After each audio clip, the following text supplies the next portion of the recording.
everybody? Welcome back to Let's Talk Movies. I'm Brad. He's muted. Miguel's muted. I always I have was muted, wasn't I? yeah, you were. And to be fair, I have to remind myself to unmute myself when it's like time once the video's rolling. But See, that's funny because even though I was talking, like I listened to us, like how we did the intro. It sounded so NPR. It was so bad. it did. Well, so a little bit of background. If I sound kind of whatever, it's because I'm not feeling. I'm starting to feel a little under the weather. I hope I'm not getting sick. But I That have that. Delta. I have that deep ASMR voice. You want me to continue talking like this for the entire evening? You're asking why we're losing subscribers, and that's pretty much it. No, I'm kidding. Halloween gruesome kills. What is going on, my man? That is a dope picture, by the way. Your profile picture is sweet. He also says hi again. So what is going on, my man? Welcome to our first all Q&A episode where you all are going to lead the chat. You all are going to lead what we're talking about. And really, this is going to be like one big old hangout sesh. Yeah, I'm With you okay guys. with that. So Whatever you guys got any burning questions, just give us a shout, and we'll see if we can think of something up. yes, all of your burning questions, we are going to answer them for you. You ask us anything. You ask us about our personal lives, our bank accounts, our social security numbers. I mean, we'll give you whatever you want. I'm kidding. Miguel, how you doing, man? Doing good. I did legs today. I'm fucking dying. Everything Mm, under here is dead right now. I can't see where you're pointing. It's my legs. So My under like legs. your thighs Literally, down. yeah, I will literally sell them on eBay right now because they hurt so much. You'd sell your legs. Yes, I would. You'd go that Hey, you Lieutenant know what? Dan That's route. fine. You know what? I'm pretty sure I could sell my legs because if you don't know, I don't know which one it was. I don't know if it was Beyonce or They're sexy Shakira, legs. but one of those two Uh, has their legs insured. Like really, are like you if something happens to serious? them, it's insured. No way. I'm 100% certain. That's stupid. That's I'm ridiculous. sorry. If you Ridiculous. got a hot Ridiculous. commodity, I mean, you got to keep that shit protected. I mean, I don't know. It's fair. I guess if you have Beyonce's legs, then yeah, I get it. It's I get it. valid. That's a valid point. So, guys, this is our first Q&A episode. I hope some more people show up, but we're gonna give it a few minutes before we begin. I am wearing a Christmas shirt. Literally, I'm it's doing it. November 1st. I'm wearing He just my. goes all out. If you don't know, Christmas Vacation is my favorite movie of all time. Period. Not my favorite Christmas movie or holiday movie. It is my favorite movie of all time. Which I know, like, that'd be a shocker compared to somebody who looked behind me and saw all of the Marvel and Halloween stuff. But I don't know, man. I do. I have a whole shelf of this is all my like Christmas Vacation stuff right here. So I'm a big fan of that movie. And I did in fact listen to Christmas music on the radio on the way to work this morning. I did too. Okay, I thought I thought I'd just hop on the train real quick, and I well, listened to Wham. Good old Last Christmas. to be 'Cause, completely honest, Wham is a good band. Wham! Yeah. Also Mike and Jay. Yeah. Other whim. But yeah, man, I clicked on it on my way to work, and I clicked on a 94.5, which is the Lexington, one of the Lexington radio stations. And I clicked on it. I was like, I'm just gonna see if it's on. And as soon as I like clicked onto it, it was like bum bum bum bum bum ba dum bum bum ba dum ba, and I was like, That's not the one I want to hear right now. Do you understand me? Like, that's not the one I want I to hear. expected to change it, and I was like, I'm just gonna keep driving, and I kept it on. So I kept it on, man. But I'm a Christmas guy. Like I'm telling you, I love Halloween, and it is gonna stay Halloween because I think we're gonna keep watching the Halloween movies for Purely and Simply Evil. Yeah.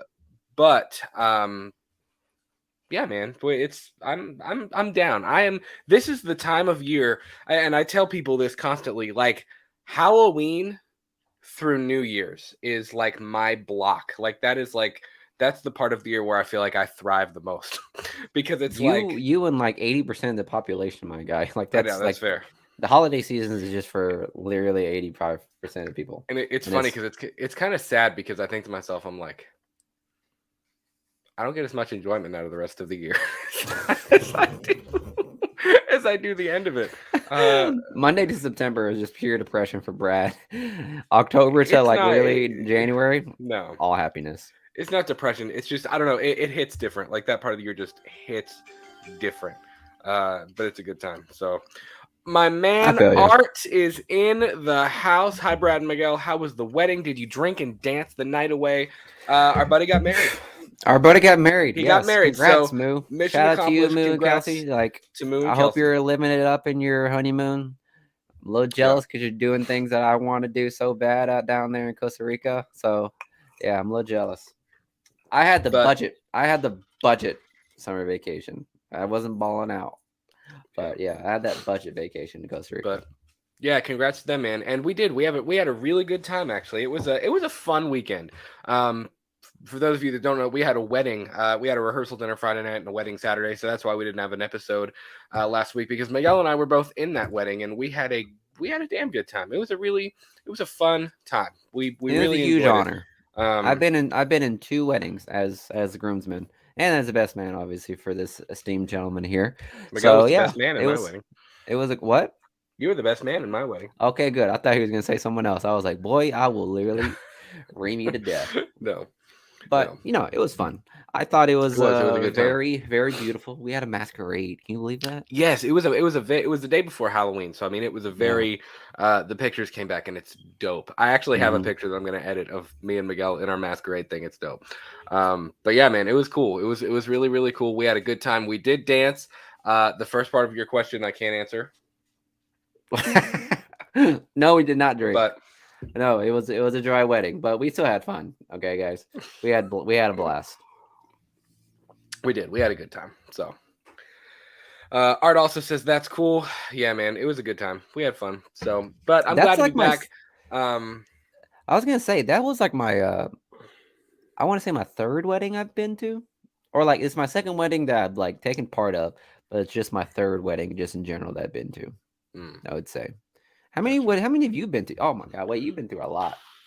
I've been to a lot of weddings. Yeah. I couldn't even count. I don't know. Italian people, man. I just don't get Italian that invite, people. We know how to have weddings. We know how to have weddings, and I would love. Well, here's the thing. And it's funny because my wedding was probably the most low key of anybody in my entire family. Yours was probably the most Caucasian wedding I've ever seen. Compared, because I looked up what Italian weddings are like, and I was like, oh, this shit about to be. I was like, this shit about to be wild, but no, it was low key, and it was chill, and it was beautiful, Julia. It was beautiful. It was also in the heat of the pandemic, so that's partially why it was. It was so crazy, yeah. But again, we got married. That's the goal. Good. We got married. That was the point. Yeah, that was the point for sure. But yeah, Moo's wedding was really nice. It was at a farm. No, not a farm. It was at a barn house, and I thought that was really sweet. It was cold as fuck though. It was cold. Like there was absolutely no sense of heating whatsoever. It was just bitter cold. And honestly, I know I'm complaining about it, but can you imagine if that wedding was like in the summer? Like I'm talking like middle of July. Yeah. I'm talking about a full-blown oven. It would have been hot. It would have been warm. Would have been warm. Art says, I love Italian style. Dude, you got to come to one of my family's weddings then. It's wild. Like it is a wild time. Everybody drinking, everybody dancing, having a good time, being loud. Italians are loud. Like my dad's side of the family is the Italian side, and like they're very loud, but I love it. Like I feed off of it. Like I dig it. So and yet Brad's like the quietest person in the family. I am. I'm actually pretty I could be pretty like reserved when I want to be. But so that means I probably saw a side of Brad that I've never seen yet at a wedding, at like Italian wedding. So I'm kind of curious. Boy, I need to go to one of your guys' family's wedding. It could be like I don't care if I don't know them. Let me just show up. Because obviously they're out there everywhere. You have crashed a wedding before. I have crashed a wedding. Swear. My wife and I went to a wedding last year. And it was honestly like this time last year. And no, it was this year. Was it? It was this year. I don't know. Whatever it was earlier this year. I don't know. Earlier this year, guys. So listen whenever it was. Listen to this. I'm at the bar with my dad, and we're Naturally. over here just drinking the night. Where else would you find Miguel? And I get it. I'm just texting Brad, and I'm like, "Hey, what are you guys up to tonight?" And Brad was like, "Well, Julie and I are going to a wedding." And I was like, "Oh, cool. Where's it at?" He says, "Oh, it's in Lexington." I was like, "Oh, I'll be there." And it was like in a group chat. I think no, it wasn't a group text of you two. It was literally I was just texting you, and then you Yeah. told Julia, and she was trying to like Brad was trying to like convince Julia to allow me to go, and I get a text from Julia saying, "Please don't do this." I was like, "You don't know her, and she's a friend of mine." And I was like, "Yeah, obviously she's a friend of yours. Otherwise, you'd be crashing a wedding." I was like, "Okay, I'm like, okay, listen, I'll come over during the reception, and I'll dress up. I'll just blend in. I won't stick out like a sore thumb." And Joe was like, "Okay, as long as you dress up, you can try to sneak in." And I was like, "Okay, This bet." guy. So I literally left the bar and drove straight to Lexington. Dude Caveat: showed up in like jeans and a sweater. jeans and a sweatshirt, jeans, sweatshirt, and my work boots. I literally sat in there, and Julie would just look at me. She was like, And "Miguel, it I thought worked. you were going to Nobody dress cared. up." Yeah, Nobody no one cared. cared. It No was one fine. cared. It It's the reception. It The made it hard fun. part was done. That's the way I think about it. If I were to sneak in on the actual ceremony, I'd probably get tackled. Well, you know what it was. You were like, I don't know, until you found out it was an open bar. I did. And then you were like, here we go. There was no even questioning it at that point. Duck, because open bars are expensive. What are they, like $20,000 just to have an open bar? It's like, like, Dude. I better, when I get married, I'm gonna make sure I got some bank, because there's no way in hell I'm gonna afford That an will open bar run right your now. bill up. That is expensive. Yeah, It's exactly. a lot. I'm not gonna do that now. I'm 24. I have a part-time job, and I have no means of getting a marriage and not having an open And bar. Like, it's spending going 20 to be an grand open on bar. booze. On booze that Exactly. other people are drinking. Exactly. If I had an open bar and I was on a budget, I'd give people like a limit. I'd be like, you get 2 beers. The rest is for me. No mixers, no nothing. Halloween gruesome kills. Are you guys ready for the new year? No, not yet. Because I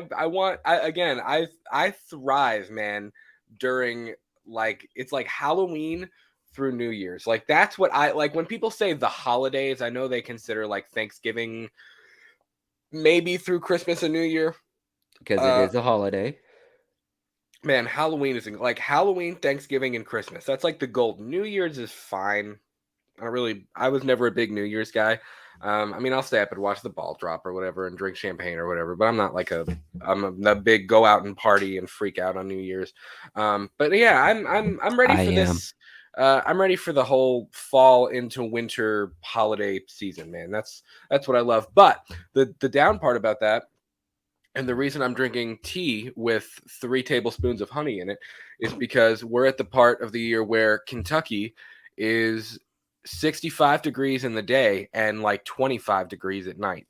So I'm starting to feel kind of icky now.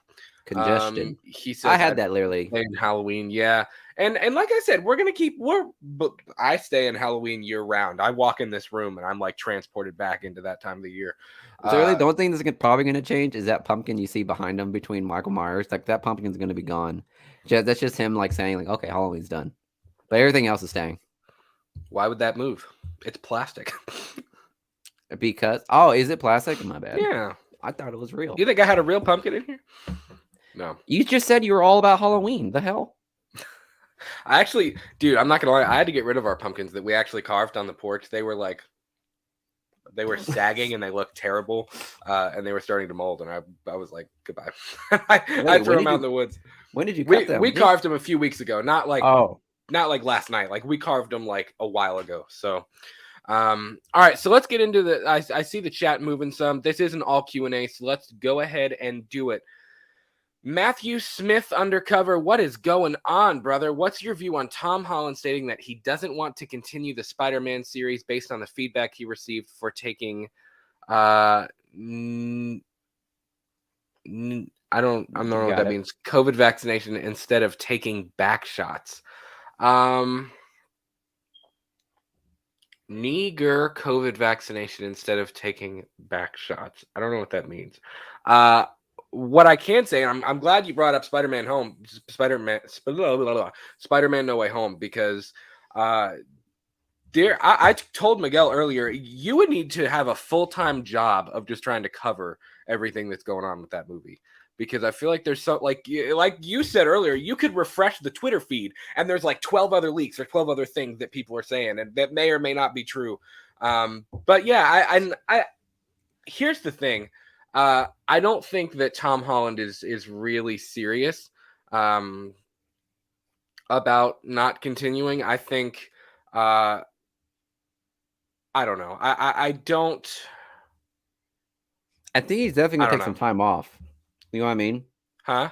He's definitely gonna want to take some time off. I think that was like the initial plan. I do. I think I don't know. I they might take some time in between the next Spider-Man series, but I don't think that I don't know. I don't think they'll just quit. I think contractually probably, because I mean we've reported on this too, and we've we've said this a while ago, and there's a lot of people that have reported on this. A lot of different movie channels and different movie podcasts and things like that, and a lot of the Marvel leakers that you frequently see, they have planned to do a high school Spider-Man trilogy plus a college trilogy plus an adult trilogy, where that's when you'll probably get your Miles Morales. You'll probably get some of those deeper Spider-Man villains and stuff like that. So yeah, man, I don't know. I don't think they're gonna.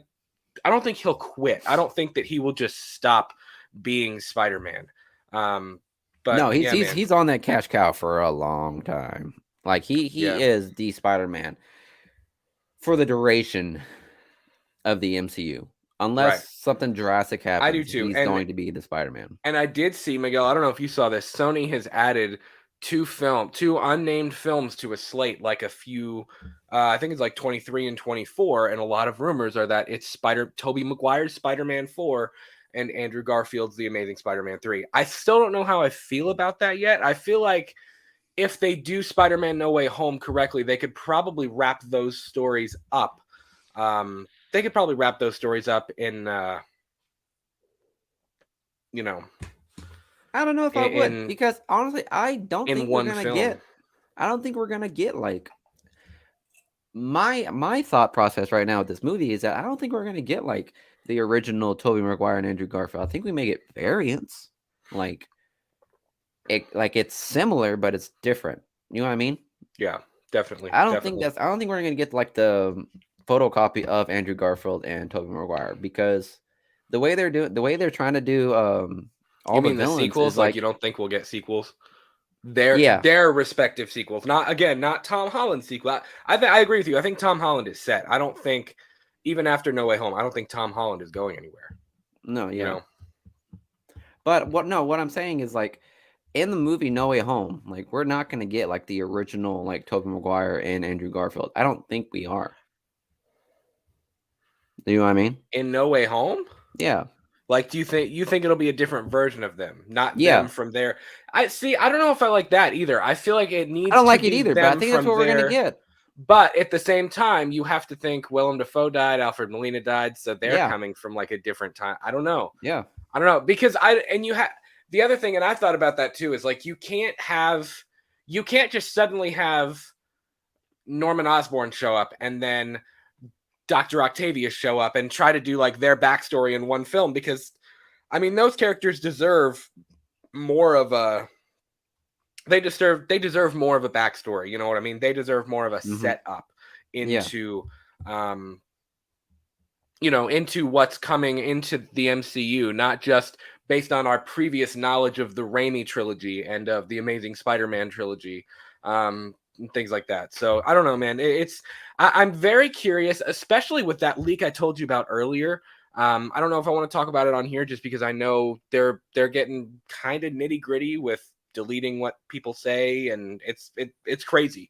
I got your text from the leak, and you were saying like if anyone posts this, their account's getting canceled. Yeah, I mean seriously, man. There are leakers and people that are like, do not like. you know, I think we can say what it. I won't say what the leak was in case anybody does not want spoilers at all. Although I will say I don't know how you don't know anything about Spider-Man No Way Home yet, because I swear I think Spider-Man is the most leaked movie of all time in terms of people just throwing stuff out there. This leak had to do with the first fight between Doc Ock and the MCU Peter, and kind of and how that fight transpires, and things like that. And it's definitely a different version of both of those characters. You know what I mean? Yeah. It is not going to be the same run of the mill Doc Ock that we've seen. It is not going to be the same run of the mill Sandman or Green Goblin or Electro. We know about Electro.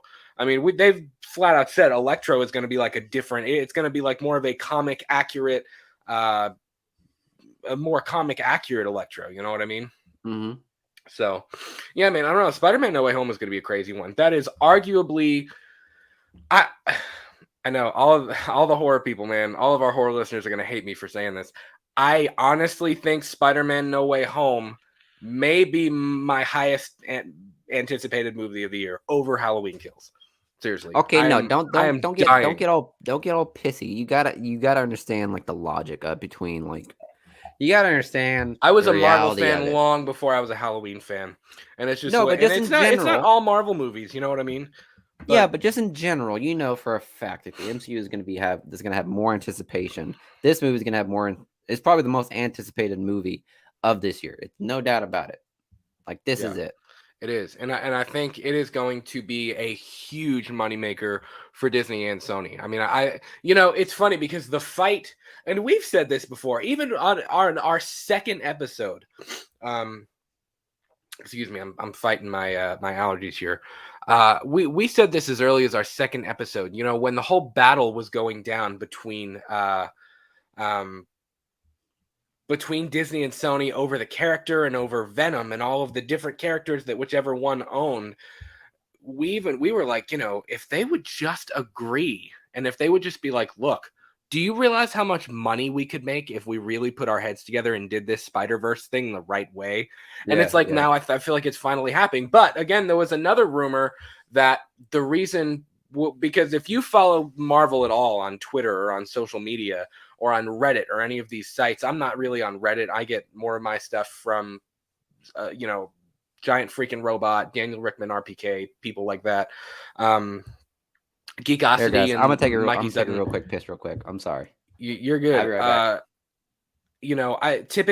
I get most of my information from those guys because I mean they're trusted in the industry, and I know a lot of podcasts and channels that are a lot bigger than we are. Kind of look to them for information, and there was kind of a big rumor that the reason we have not gotten the Spider-Man No Way Home trailer, even though we're 4 or 5 days away from the release of Eternals, is because Disney, I'm assuming, because Disney can be so secretive with what goes on in the MCU, I'm assuming that Disney did not want Tobey and Andrew in that trailer, but Sony wanted to show off Tobey Maguire and Andrew Garfield in the trailer with Tom Holland. So that's kind of the rumor right now as to why we have not gotten a Spider-Man No Way Home trailer. But I don't know, man. So that's going to be a crazy movie. Also, and let me know what you guys have heard. The Rotten Tomatoes score for Eternals. Oh God! Let me let's look this up. Eternals on Rotten Tomatoes. Let me look at the score because the last time I looked, and again, you have to. We said this with Halloween Kills, and the same thing applies here. You have to take Rotten Tomatoes with a grain of salt. It's gone up a little bit. It's at 59 now. 139 reviews. Of course, the audience score is at a 0 because nobody's seen it yet. But it's at a 59%, which it's okay. It's not bad. It's over half. I shouldn't say it's not bad. It's over half. So there's cases of so-called review bombing of this movie, and it's unfortunate because I don't know. I don't want to get too delved into the whole wokeness thing. Woke sake, because it's just not my thing. But Yeah, I think a lot of critics are just starting to like review bomb it mainly because it's like of the representation of different I guess that or just representation of diversity or something like that. It's just some along there with like diversity and stuff. And look, I'm Latino, so like I don't like I understand. But why the hell are we just review bombing it because of that reason? Like that notion alone. Just fucking watch the movie. Yeah, I'm sure probably the story of this movie is we're gonna have some holes, and it's probably gonna have some flub ups. But yeah, if you're just gonna review the movie and give it a shit review because of so-called like too much diversity, get Yeah, off your high horse, man. yeah. Like, why bother with all these reviews? And I'm pretty Uh, sure by the time the movie comes out, it's gonna smash. Like, no matter what. Like a lot of people are gonna love it. Some people may hate it, but hey, it's gonna be a successful movie, point blank, and it's gonna hold it as a placeholder for future stories to come up. You know yeah. what I mean? Uh, Miguel, before we go on here, this is why I think we're getting to the point where we're gonna need some mods. Matthew Smith undercover, dude, get the hell out of here with that. What just happened? I'm kicking you out. Goodbye. No, I want to see. No, no, it's being inappropriate in the chat room. Nope, I don't play that game. I'll kick you out. Uh Yep, oh. Matthew Smith undercover was blocked. Bud, sorry, I don't play that. Nope, I don't play that game. What do you say? I'll tell you later. Stupid shit that Oh. trying to trick us into saying things that shouldn't say. Oh, are you? Is that I the guy? understand. I understand that comment now that I was trying to decipher. It looked like freaking Oh code, and yeah, I I understand now. knew that one hundred So percent. screw that. He can. I don't play that game. Anyways. Sorry about that, guys. If we're gonna need mods here soon because I think we're getting to the point where it's trolls, man, trolls, and I didn't expect that. I had clicked away from the chat, so I wasn't seeing it like go by, and then I clicked back and saw that he explained it, and I was like, no, I don't do that.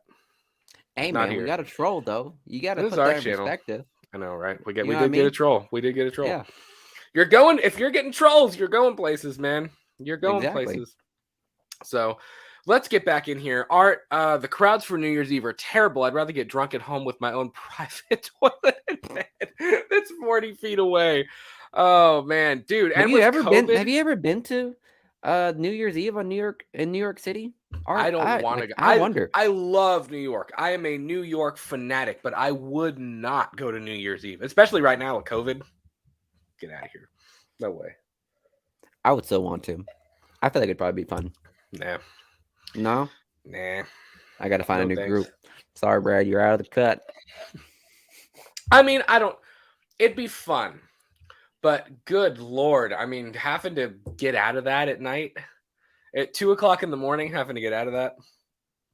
No thanks. Well, I mean, it's not. It's not like. It's That's not like the terrible. way we do our trips, where like we leave and we go straight home afterwards. No, Yeah. you're obviously gonna stay the night, Yeah. and you're just gonna walk. You're just walking I mean, to yeah, your hotel. you would definitely have to. I don't know. You would have to stay in Manhattan somewhere. I mean, there'd be. I mean, I guess the buses do run that late. You could like when we went, we stayed in Jersey. We stayed in Joyzy. Jersey. But we just took the Lincoln Tunnel to get in. But yeah, you'd have. If you wanted to be comfortable and you didn't want to go to bed at like 5 a.m., you would stay in Manhattan. But I guess, I guess there's different ways you could do it. But I mean, it'd be a good time. Art says I haven't been to New York, but I wouldn't do it for New Year's Eve. Yeah, man, dude, New York is overwhelming. Like the first time you go, you're like, dude, holy crap, it's crazy, crazy, crazy. And it's overwhelming. And there's so much history and there's so much crap there, man. It's awesome. New York is incredible. Yeah, that's what I mean. I told him that I would want to. Yeah, it's amazing, man. Halloween Gruesome Kills. I've seen the first Spider-Man. Do you mean Tobey Maguire's Spider-Man? Those are great, man. They still hold up. I gotta say, or the old like 70s Spider-Man, Japanese Spider-Man, where he's over here carrying a minigun. Did he carry a gun? I don't know if I've ever actually watched the old like. I've seen skits and scenes of it. Spider-Man. It's hilarious. It's great. I love him. Yeah. Well, not the Americanized version of Spider-Man. I'm talking like the Japanese version. My man was a fucking menace to society. Yeah, he said that one. Yes, that one. That one. Oh, okay. Marie Banderman, what is going on? We went to college with Marie. How are you doing, Marie? She said, side unrelated question, what made you all decide to do these movie reviews? Super cool and entertaining. Thanks so much for saying that, Marie. Well, Here's how it it was goes. a cool night in 1984. Yeah. No. So pretty much this is how it went. So pretty much the way this podcast started was every single night, like for, I don't know, since we've known each other, we've always called each other and like talked about something that's going on in movies or a movie we watched. You know what I mean, Brad? Like we'd end up staying up like hours on end talking about movies. And then at one point, I think in like December, you called me and I figured you're going to talk about one of the movies we saw. December 19th. You're like, yeah. And you called me and you're like, hey, I have a great idea.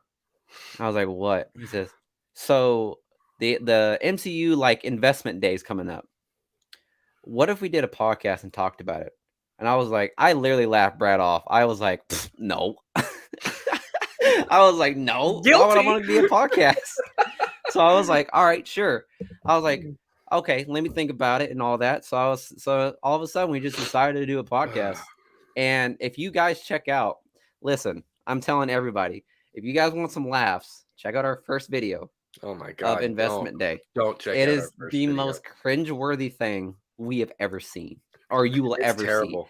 See. It compared to like what we're looking at and like how organized I feel like I am now.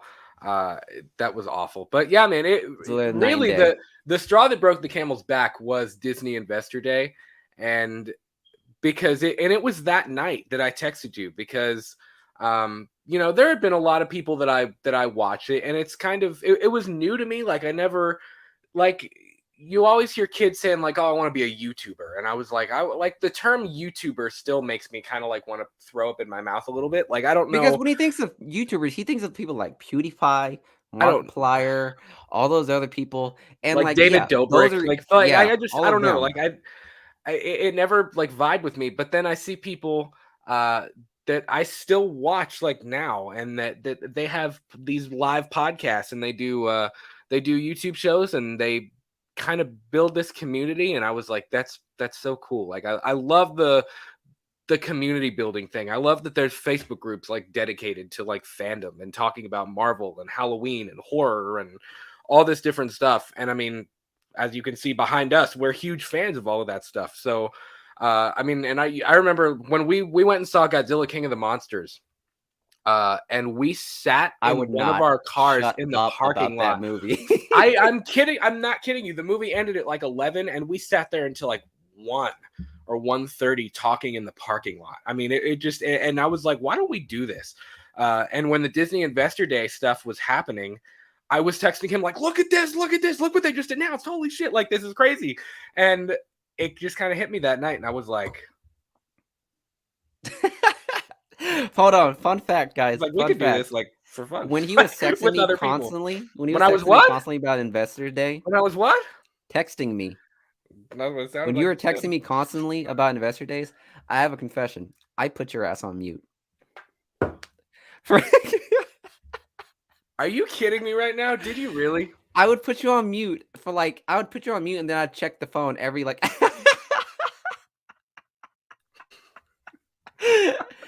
Okay, granted, it was like it would be like ding ding ding ding ding ding ding ding ding ding, and I was on my computer. I'm like, dude.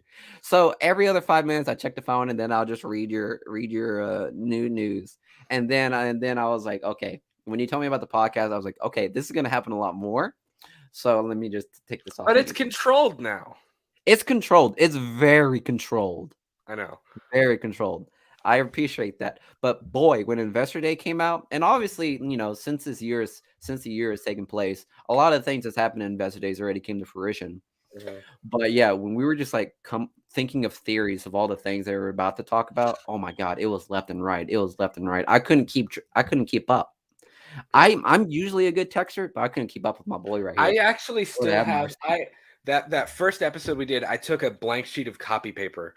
And I wrote a ton of notes on it. It's here somewhere. I don't know where it is, but I'll find it. It's You I should keep still that have it keep that somewhere. and frame it. Keep it Um, in frame, and we'll frame it on our whenever we at the end of the should. year. We should. I Yeah. still have it, man.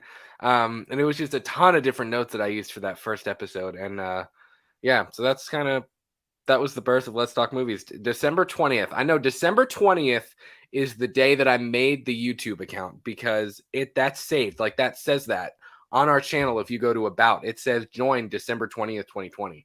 And you also have to think like we were at home. It was Christmas break.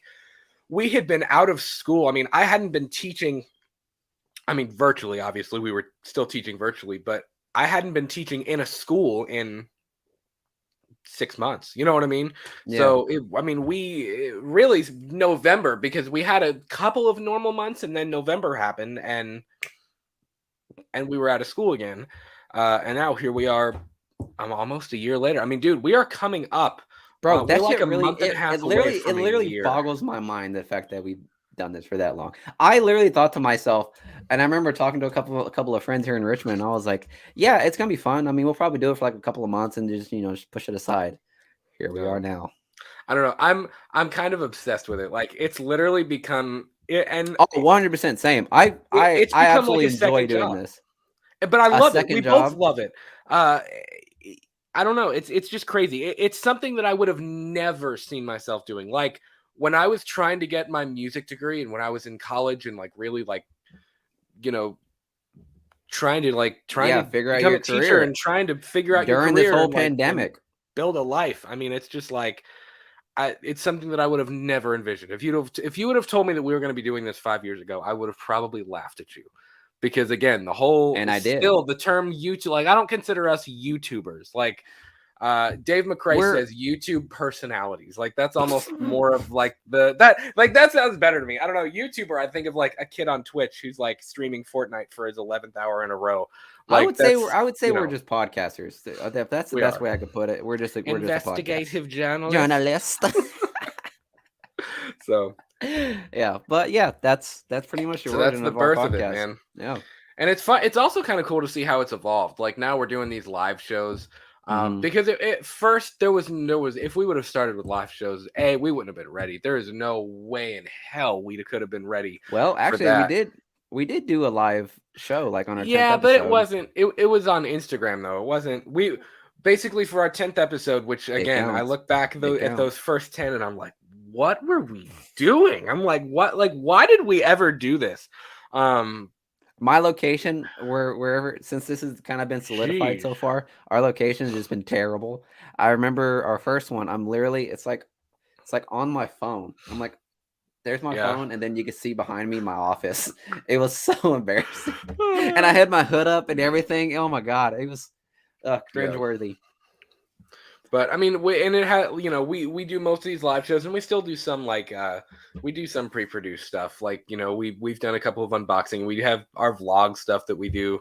But I feel like this live show, the point of and part of the reason behind the name behind like Let's Talk Movies was that like it's about everybody. Because again, the thing that I really liked and that I kind of vibed with about a lot of these other podcasters and YouTube personalities was that they've built a community based on this thing, and I really liked that, and I wanted that to be I wanted to contribute to that. I wanted to do that, and that's where it came from. So that's how Let's Talk Movies became Let's Talk Movies. You can buy the full audiobook on Audible at any Barnes and Noble location on December 20th. And in case you're wondering, I'm the one that reads it too, not Brad. I actually have some voices in there too. So there you go. But honestly, look, I'm pretty impressed with how far we've came. Like this is probably all I'm gonna talk about, like how much we love this podcast. Because honestly, look at it, man. We had an interview. We've met so many people around the country already, and we've had a couple around the world, dude. That's what kills me. Is like there was one point I was sitting in. I was on another show, and I was sitting with it was like 6 other people in the waiting room to hop on and to do the show on another channel, and I was like, "Holy shit! I'm talking to a guy who's in the UK and in Ireland and in I don't even know where else. I mean, in Canada and why it was just I was like, "Holy crap! Like this is really happening." Like Yeah, you know what I yeah. mean? Like we're talking to people from around the world and building And look this at all thing. I the mean, other it's podcasters we amazing. talk about too, from different I know, genres. Like I we know, watched the movies with Mike and Jay. Love you guys. We also got the Slaughtered Lambs. Like, yeah, we talked to a lot of other people, and it's great yeah, the fact that we have this community now. It's no longer just us in a car at 12 o'clock at night. I know, You right? know what I mean? We get to share that with other people. So, Yeah, it's great. and it's just it's been cool all around. I mean, it's a lot of work. Like I said, it literally it's like another job. Like it's literally like having a second job that you don't get paid for. Okay, I about Um, to say like we guys, we don't get paid. We but don't. we can't get paid. We don't collect a check. We Yeah. have 282 subscribers. By the way, if you have not subscribed, please consider doing that. At least leave this video a like. We would really, really appreciate that. At least Hmm. leave us a like. So Keep our yeah, so traffic that's going, how it. guys. That's the long answer of how Let's Talk Movies became Let's Talk Movies. So Yeah, sometime down the line, whenever we're at our thousand video, we'll just do a huge old documentary. Who knows? No. comes out comes out January 1st. It'll be in Yeah, black and January white. 1st. It'll look like old We'll, film. we'll have Morgan Freeman narrate us. That's the way it goes. It all began on an early night. So good time, man. Good Yeah. times. And now we're getting to the point where we have trolls. So, and I'm having to kick people out of the chat. So, Hey, you know So be what? it. I totally consider that a success. Like whenever you get trolls, when you get bots coming in, I mean that just means that the show is like generated enough traffic to the point where bots yeah, have to come in. I didn't understand what when I first read that comment. I was like, okay, maybe No, it's no, no, just no, no, no. it's just Oh my gibberish. god. Did you Dude, catch no. on to it? I didn't even realize what I it did. was, and then I did clicked. as soon as I read it, I was like, Brad, please don't read that. I Brad, please don't clicked. read that. I didn't realize. I was just trying to figure out what the hell he was talking about, and then I I was clicked over hoping the you would say chat, it and I was differently. like, I was really hoping you would say oh. it differently. But then when you said it, I was like, man, my boy went for that. Yeah, whatever. I don't know. I don't know. That it irritates me, but whatever. Halloween gruesome kills. I hate trolls and hackers. Yeah, man. That just that. I'm not gonna play that game. Like I'm not gonna give second chances with people like that. Like you're out. It's you like pull that you're gone. It's like, do you guys remember? I don't know if you Not on guys, my show.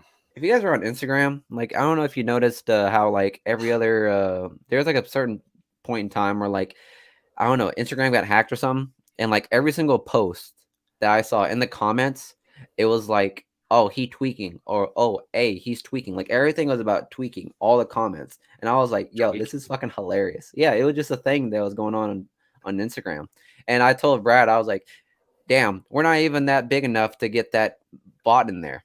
As soon as we're big enough to get that bot, I'm happy. If we just get bombarded with bots, I'll be okay. I know Brad's gonna get a little annoyed, but I'm gonna be like, hey, well, we popping. I don't know. I don't mind if they're just being stupid. Like that's one thing, but like I don't know. Especially in the world we live in, I don't know. I don't play that. Do you know who I haven't seen in a You're not while? gonna trick me into saying something dumb. Who? Five Nights at Freddy's guy. You know what I'm talking about? Yeah, we've had a few trolls. I don't know if I'd consider him a troll. No, he's not. He's not a troll, but that's just someone that I know. Just He it just was. my head as a he commenter. commented pretty frequently, and I haven't seen him in a while. JT. Well, okay, listen to whoever made that comment. We will do a review of Five Nights at Freddy's. It's a game. I will play the game when the movie comes out. Sure. Yeah, I will play the game, and then I will do some research, and we will have a full video. I want you to come back and talk to us about it. I just don't know because anything about I know you were all about VIP, it. So yeah, you know what I mean. And that's the thing is I know like we get a lot of people. A lot of people have surprisingly asked us to talk about Dune, which by the way, point Thursday night on Thursday, the 48th episode, we're doing our full review of Dune. There will be spoilers, so prepare yourself. There will be spoilers. If you have not seen Dune, go see Dune. Yeah, go see it. I'm probably gonna watch it tomorrow night. I know my good friend Alex Montgomery. He's a friend of mine in college. We were both pilots, and he kept wanting us to review Dune. And honestly, that's one of the movies I'm pretty excited for. I haven't seen it yet. Obviously, I want to see it in the theaters. Like I want to see it. I don't want to see it on HBO Max because obviously, my TV is like few years old, so quality's not gonna be great. I've heard great So things about it. I have too, and honestly, I would love to read the book. I've just heard it is dense. Like Really? if Harry Potter is hard for me to read, Dune is gonna be impossible. We've had this conversation before.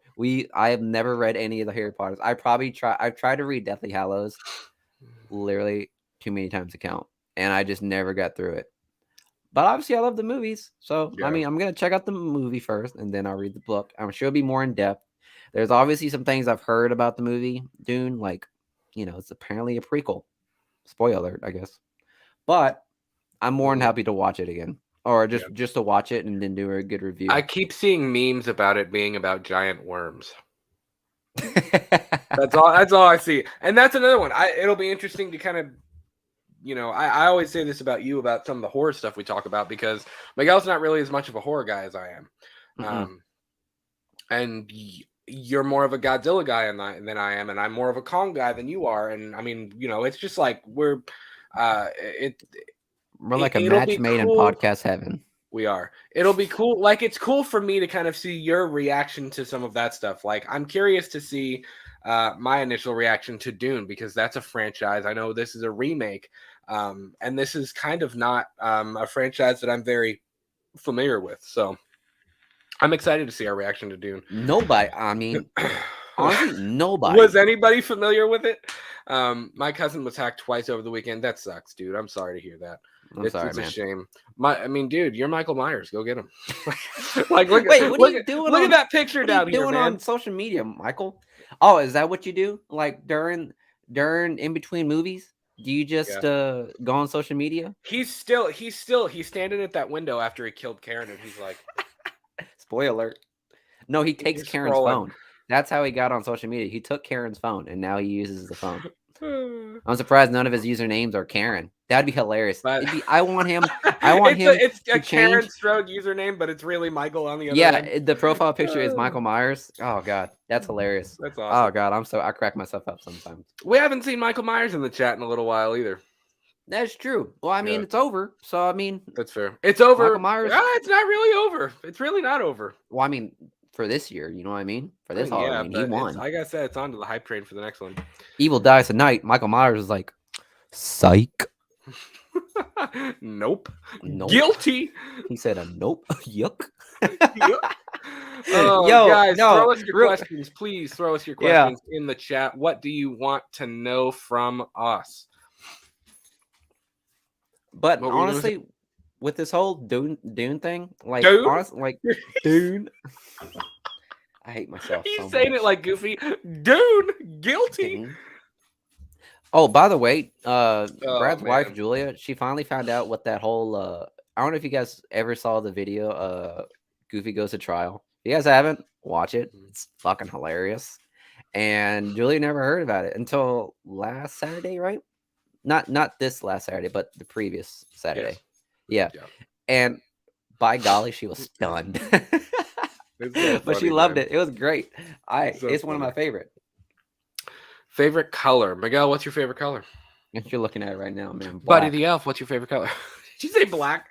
Yeah, black. You gotta get like all emo though.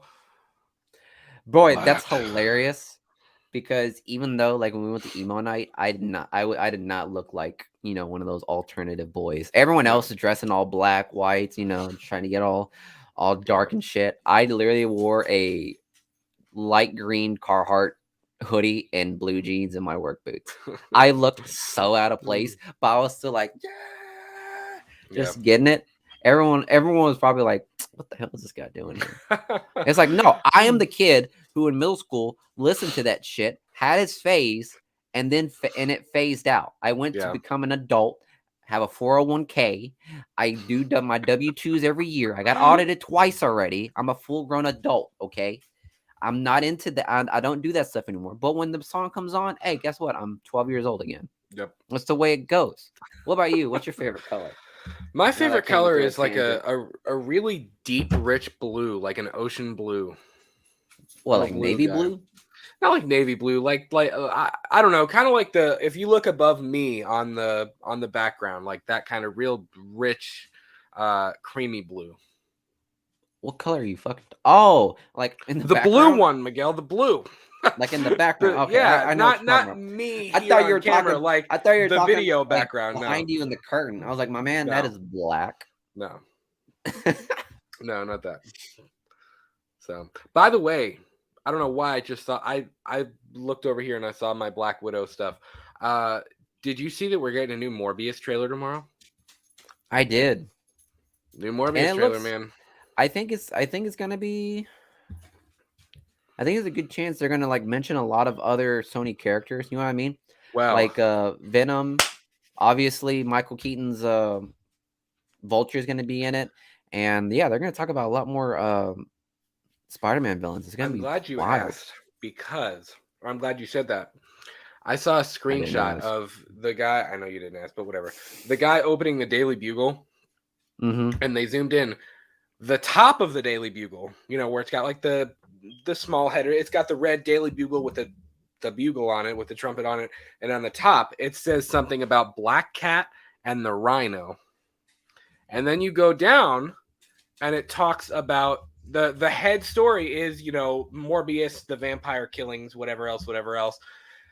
It also mentions Michael Keaton's Vulture, but it also has a Tobey Maguire Spider-Man reference on there. So it's got a reference on there from all 3 Spider-Man films. Do you Which think is they're talking about Paul mind-blowing. Giamatti's Spider-Man? And it mentions the Avengers. Do you remember? It Did? mentions yeah. That was in the Oh. first trailer. It mentions the Avengers on the Daily Bugle, like front or second page or whatever, whenever he like turns over. So I think that's pretty cool. I think even though is if it none on of that like purpose comes, though?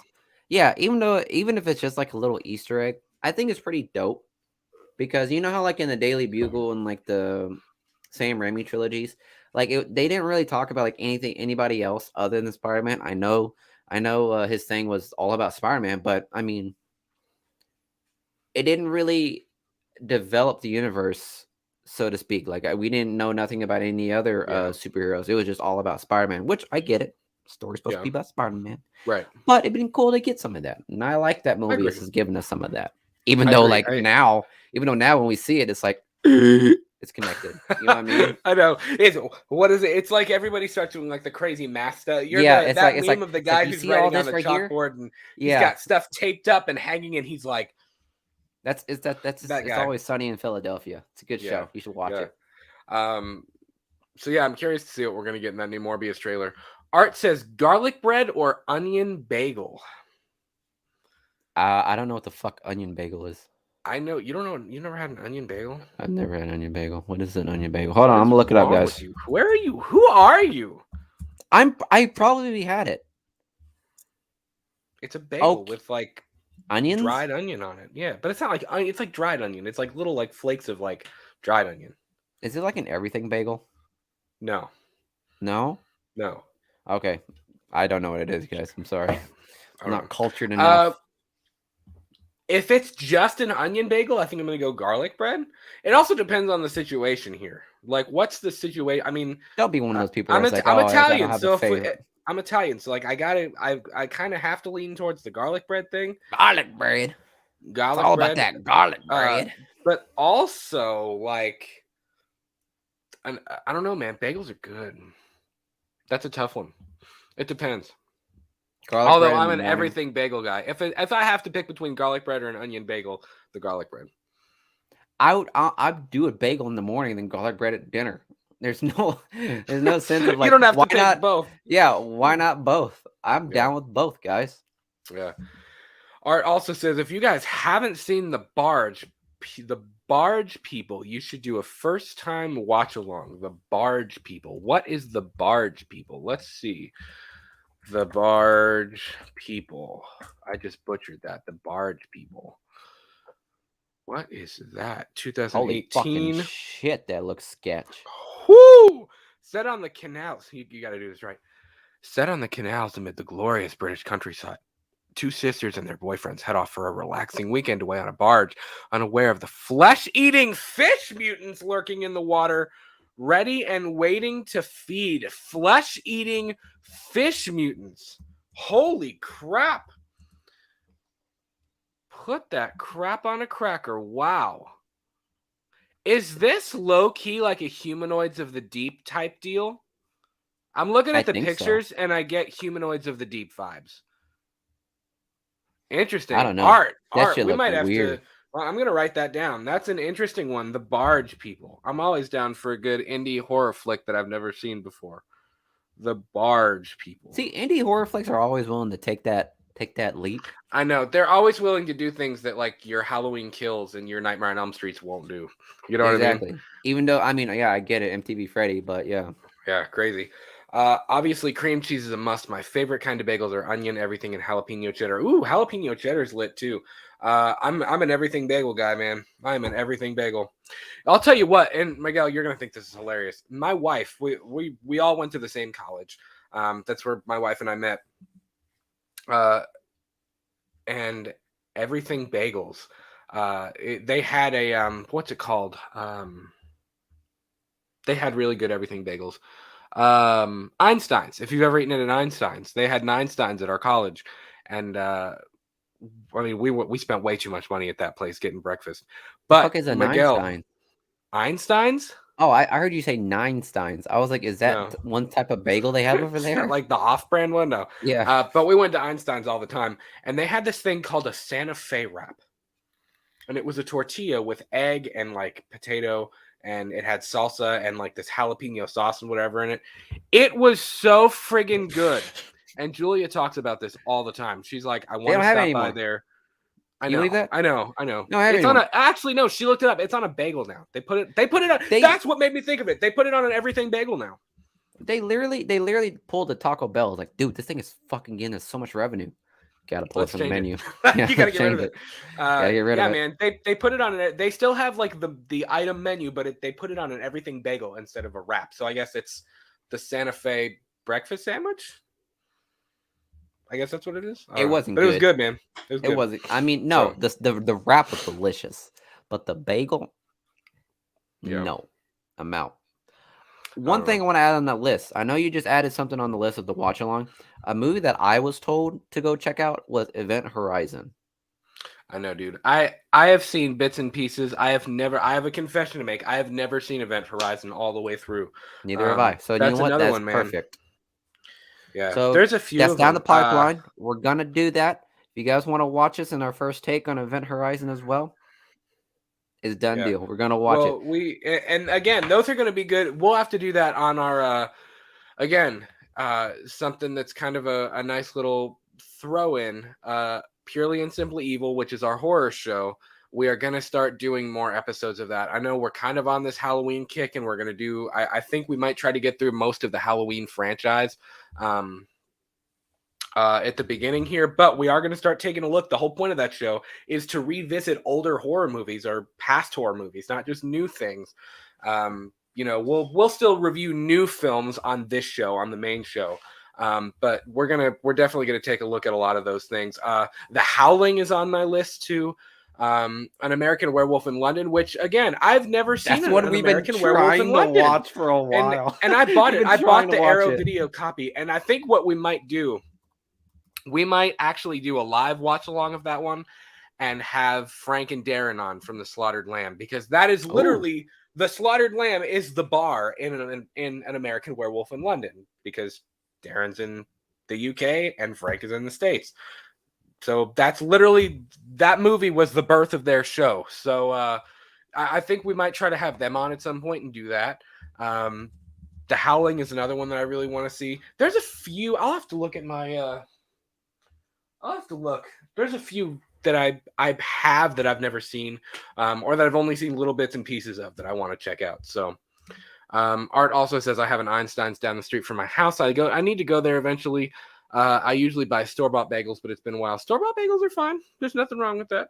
Einstein's is pretty good though. I mean, their menu might have changed. It's been a couple years, 3 years since I got out of college. So I mean, like, it's been, it's been a little bit. Holy fuck.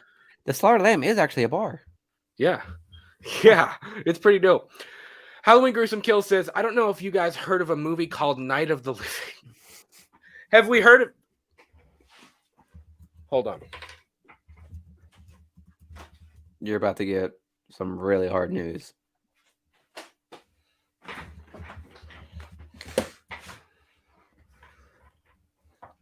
I gotta show off my shit when I can. Have I heard of Night of the Living Dead? He's gonna Bro, flex on you boys. I own 3 different copies of Night of the Living Dead. It is in the top 5 quintessential horror movies of all time.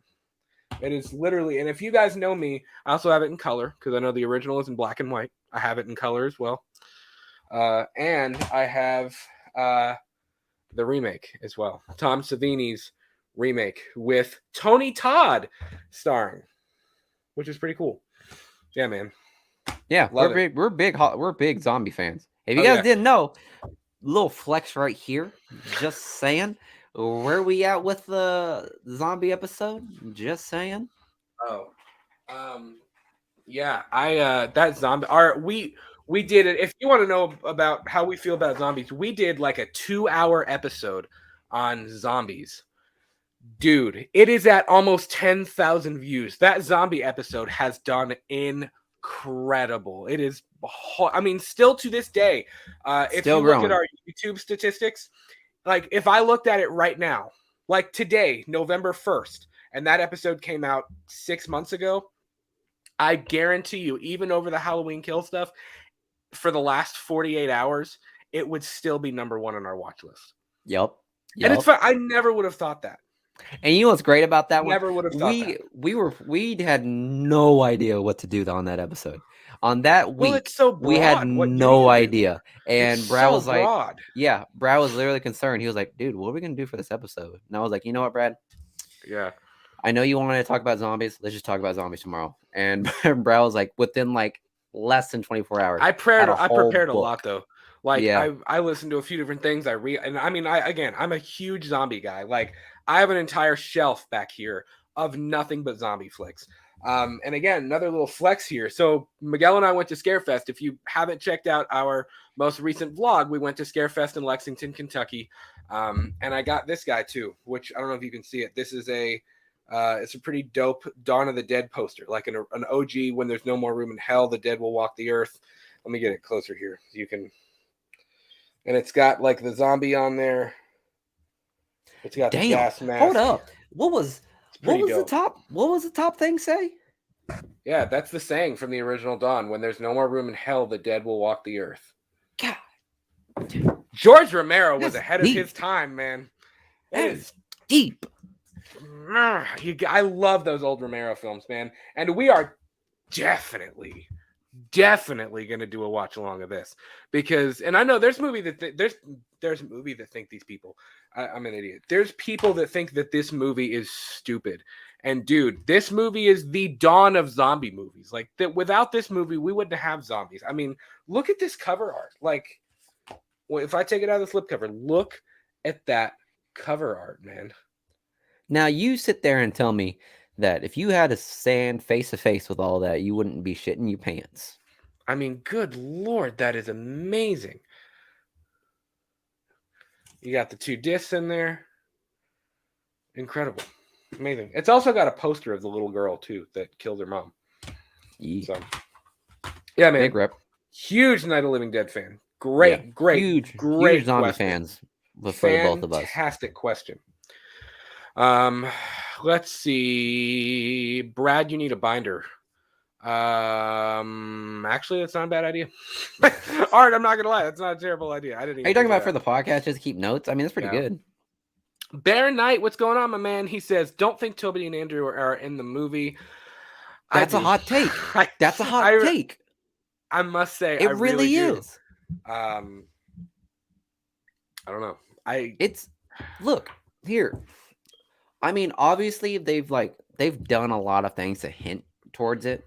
Like literally with that magazine that just came out with talking about the new movies and how they're doing everything. It's literally basically an homage to the Sam Raimi trilogies. So I mean, that pretty much just says like, hey, Tobey Maguire is going to be in there. But I don't think, but like again, like it may not be the Tobey Maguire Spider-Man that we all like grew to love. And that's something Kevin Feige literally said a couple days ago. He was like, listen, Kevin Feige's actually concerned with the amount of theories and rumors that just keep spiraling out of control about movies coming out. Well, it's the same thing that happened with Halloween Kills. If you set your expectations here, you're setting yourself up to be disappointed at the end. You know what I mean? And I fall into that too. You know, I mean, I do. I do. So I don't know. Me personally, I do think that they are in the movie. What I can't attest to, and I don't know if I want to know, is the extent of their involvement in the movie. Mm-hmm. You know what I mean? I mean, I want them to have a serious, complex role, a starring role. I don't want them to take a back seat. I don't you know want. What I mean? I don't want it to be a cameo. I don't want the Tobey Maguire Spider-Man to end up Ben Parker's end up being Ben Parker, Tom Holland's uncle. I don't want that. That seems too like, you know what I'm talking about? Like there's theories saying that Tobey Maguire, if he's going to be in the movie, is going to because he could be like a variant of Ben Parker. I don't. Okay. Oh, I'm sorry. Did I fucking spoil something? No. I'm gonna hold on. I'm gonna give a mini spoiler alert here. Mini spoiler alert. There was a rumor. There's our spoiler alert sound. There was a rumor that seemed to be confirmed by a few people that Tobey Maguire dropped the famous Spider-Man line, with great power comes great responsibility. That Tobey Maguire says that to Tom Holland in this film, which I'm okay with. I'm okay with. But again, Bear Knight, to kind of go off of what you said, I don't want them to just have a quick 6-minute cameo. You know what I mean? I want them to have screen time. I want them to be essential characters. And I know Daniel Rickman confirmed this too, that they actually have, I think it's the one thing that I read on RPK's Twitter account, and this was a few weeks ago now, said that Tobey Maguire has more screen time in No Way Home than Robert Downey Jr. did in Endgame or Infinity War. Which means Tobey Maguire would have a pretty decent role in this film. And I'm okay with that. You know what I mean?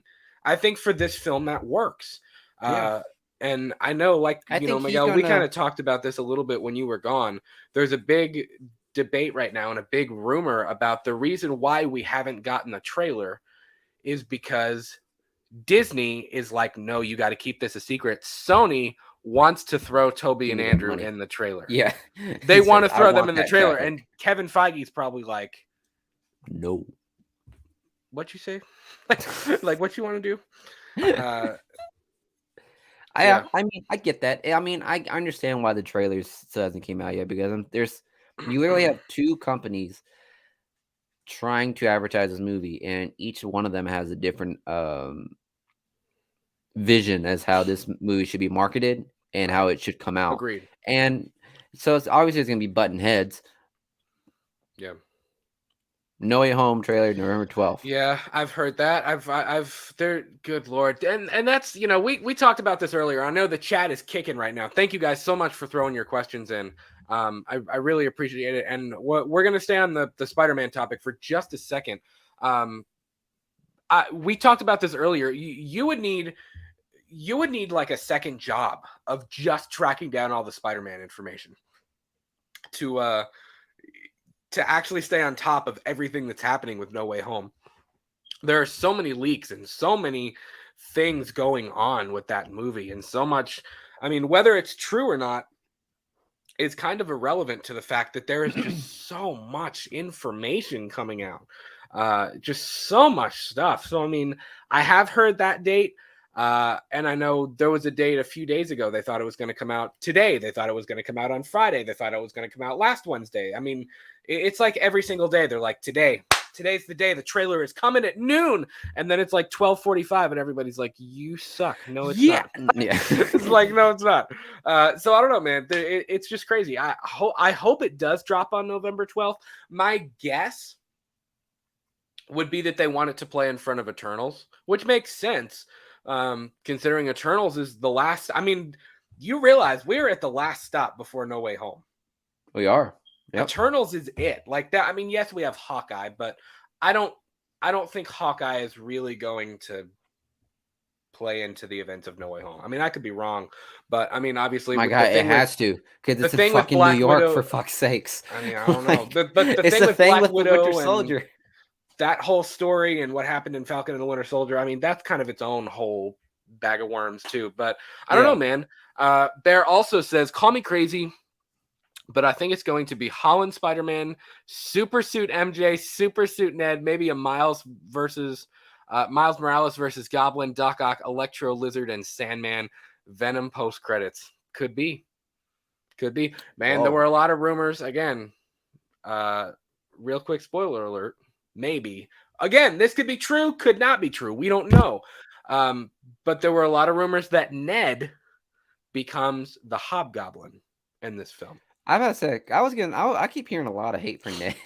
Like, I've heard so many bad jokes about also, Ned. my boy is jacked. He is getting jacked. Dude got ripped since Far From Home. Pretty dope. So let's keep going in the chat here. Thank you guys so much for dropping all your questions and comments. That's awesome. You guys want a fun, trippy movie for a watch along? Try the Hug-a-Bunch movie. You're definitely gonna need drinks for this one. Hug-a-Bunch. Let's check out Hugga. Am I spelling that right? Hug-a-Bunch. Hug-a-Bunch. Hug-a-Bunch. What the? I got hell. Creepy Doll. A TV movie from 85? Is that? A girl travels through her mirror into Huggaland to find a way to keep her grandmother, the only one who knows how to hug young. I do not know. Holy, what it? That's scarier than Halloween. That's scarier than anything. What is that doll? She's like, what is that, man? The Hug-a-Bunch. Interesting. You know, Miguel, like, you know what would be fun is if on the Purely and Simply, or even on this show, whatever, if we did like one weird indie movie that nobody's ever heard of a month or something like that. That would like be fun. Watch something like off the wall, buku crazy that we've never heard of. That would be cool. That'd be a good time. I think that would be fun because also it'd give them a little bit more press for all these other indie movies out there because honestly, they make some pretty good shit. Oh yeah, man, it's incredible. I mean, we're gonna hit the fan films. We're gonna hit it all, and we got nothing but time. So, Art also says Halloween Kills has made 115 million worldwide. I saw that. Yeah, was it $20 million? Was it $20 million budget? Yeah, Halloween Kills is kicking ass, man. Yeah. It's doing really, really, really well. My favorite zombie film is World War Z. I also like the Dawn of the Dead remake, Resident Evil, and 28 Days Later. All incredible choices. World War Z is probably my least favorite out of that. And I actually, and I've talked about this before in the zombie episode, actually. I love the premise of World War Z. I think it's really cool, really unique, really creative. But the zombies, man, are they're fake as hell. They just look CGI, and it rips me out of the movie. If you gave us 28 Days Later zombies in World War Z, I feel like that movie probably would have been more scary and much more successful, so to speak. Because Brad Pitt did a great job. Oh yeah, it's a good movie. I enjoyed watching it. I have it over here. I'm really upset that they scrapped the sequel because I think that could have made a cool sequel. That could have been a cool franchise. That could have been a franchise film. You know what I mean? Yeah. I love the Dawn of the Dead remake. I've talked about Resident Evil ad nauseum. I mean, Resident Evil is the birth of horror for me. I mean, that's what Resident Evil is, the thing that got me into horror. And I mean, I'm going to be straight up to you. Halloween is like here. Halloween is here. But I got to say, in the horror world, Resident Evil is the one thing that just like sits on top of Halloween. Like it just kind of like sits there on the shelf. I'm a huge Resident Evil fan. 28 Days Later, dude, I'm going to be real with you. Horror movies don't really freak me out that much anymore. 28 Days Later scares the crap out of me. And I'm a zombie guy. I dig zombies. And it's still to this day, the music and the atmosphere in that movie, man, it is just, it kills me. That 28 Days Later is terrifying. It is freaking terrifying. I think there's a scene in 28 Days Later where it's like, he got out of hospital. He's being chased by a zombie. But here's the kicker. The zombie's on fire. Fucking scary as hell. Can you imagine? There are two things. The two scariest moments in 28 Days Later.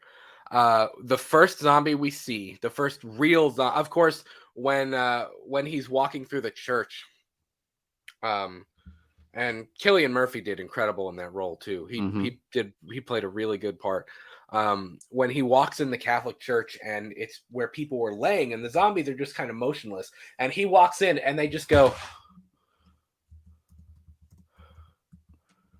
literally, and they're not moving. Like they don't like they can move fast, and you get the felt like how quickly he sits up. It's like a dog, like when you say like outside or something, like, and they just like their entire body reacts, like his entire body reacts, and they're covered in blood, and you can tell they've been dormant, but they're just staring at him, and he's like, okay, and you know what I mean, and he walks away. But then you get the priest, and the priest is all like, and he's just like twitching and like vomiting blood. I mean, it's just like, what the hell is going on, man? It's in a place scary. where you think you'd be most protected, Catholic Church ends up being one of the most and the priest is moments. the guy that scares the crap out of you the most. You know what I mean? Exactly. Miguel, your camera just went blurry. Are you It good? Did. Hold on. But also, there you go. Thanks. But also, the other scary thing is when they're changing the tire in the tunnel. And they actually just had one of my favorite scenes is when they're in the convenience store or in the grocery store. And they're like, wow, they're buying wine, or they're getting wine, and they're getting canned food, and they're getting all this stuff. They have like four shopping carts of canned food and all this stuff. And, you know, the dad sets his credit card on the counter or whatever, and they're changing the tire in the tunnel. And Ed and everybody looks over, and there's rats. You don't see zombies yet, but there's rats running in the opposite direction.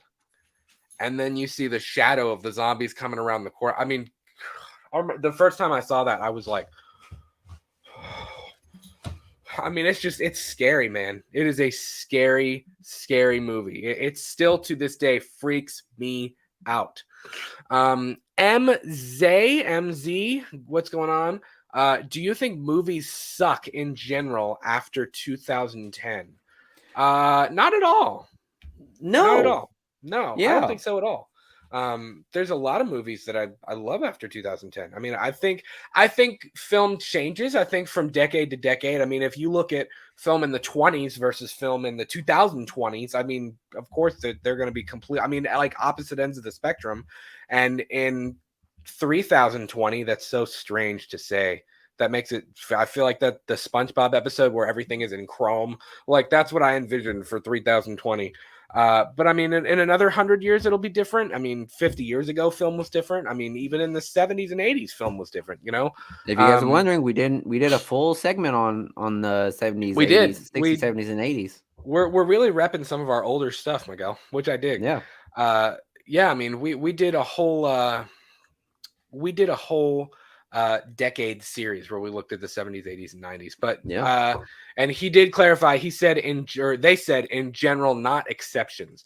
No, in general, I don't think so at all. I think there's a lot of incredible films. I would say the bad movies that came out in the 2010s are the exception. In general, the 2010 is still a great year for movies. I mean, if you just take a look, like I could think of 3 that I know right now: The Martian, Social Network, and these aren't even like Marvel movies. Like 1917 that just came out. Yeah, like The Martian is one of my favorite films of all time. It's in top 20. I mean, it's perhaps amazing. One of the most scientifically accurate or close to accurate movie about space. And Neil deGrasse Tyson did a whole thing about it where he literally praised The Martian for how well it did. Incredible in relative to its science with botany, physics, and just general space travel. Like, it did a great job. I think the movies are slowly evolving a lot more.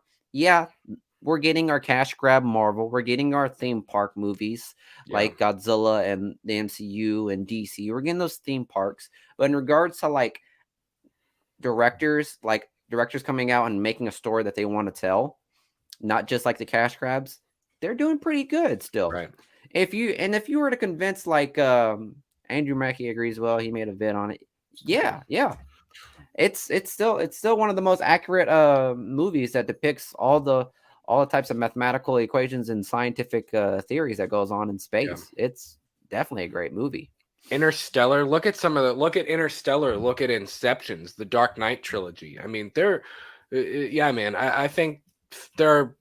I think film is as much alive as it has ever been. I really do. Oh, 100%.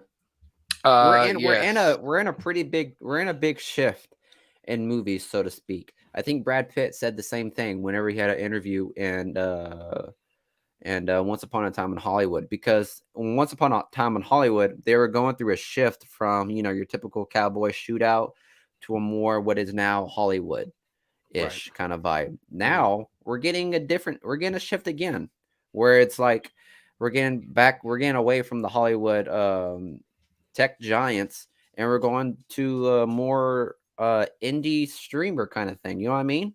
Right. Like a lot of indie films are getting the spotlights. Like take a look at Moonlight.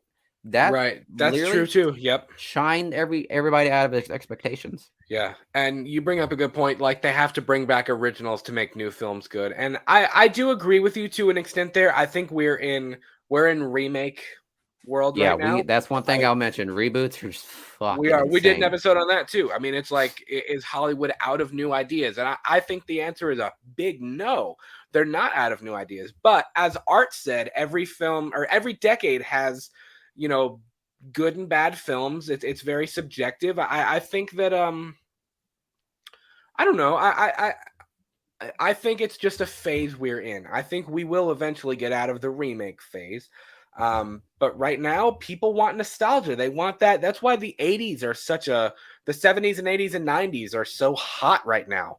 I mean, look at our show. I mean, good Lord, our logo and everything. I mean, the design of our show and the graphic design, the logos, the way our social media accounts look, the way our backgrounds look. I mean, it's all retro as fuck, man. It's supposed to have that retro feel because that's hot right now. And people want that. Man, the chat is going crazy. I love this. I love it. Bear Knight says maybe we should ask U.S. immigration where Andrew Garfield was at the end of 2020. He is British. He's on a visa, Well, I mean, dude, I don't know. I don't know how that works. I don't know if he has dual citizenship. Maybe we should just put a tracker on Tobey Maguire and Andrew Garfield from now until the release of the film. I mean, hey, Apple came out with the tracker tag. The Breaking Bad thing where Walt puts the Hank and Walt put the tracker thing on the car, on Gus's car. Yeah. Oh, crazy. Nemo, what is going on, my friend? Nemo says favorite Wes Anderson film. I gotta go Resident Evil, the first one. Man, I know a lot of people are very, very critical of how he handled Resident Evil because Resident Evil is such a top tier franchise. You know what I mean? Would you agree with that, Miguel? I could agree with that. It's obviously Wes, and it's W.E.S. Anderson. Yes, okay. Mm-hmm. Paul W.S. Anderson. Yeah. He took a big risk with Resident Evil. I'm gonna be honest with you. He did. He took risks, and I think they worked. I think his Resident Evil universe worked. I mean, his movies are fun. His movies scream that 2000s vibe to me. Death Race. I know my dad loves Death Race. I always thought after the first one, I was kind of like, it's a movie. That's a movie right there. To stop. But I mean, Death Race is fun. Alien versus Predator is fun. I have the Alien versus Predator box set back here too. I always love those movies as well. I'm on Predator's side, by the way, just saying the aliens freak me out. What side are you on for that, by the way? Are you on the Xenomorph side or are you on the Predator side for Alien versus Predator, Miguel? Oh, I'm 100% for the Predator. Oh yeah, Predator. In regards to movies, it's I got to give it. Oh, the Alien movies. Oh yeah, hands down. Yeah. The Alien movies are better, but seriously, the Xenomorphs kind of freak me out too. They're strange. Hey, buddy.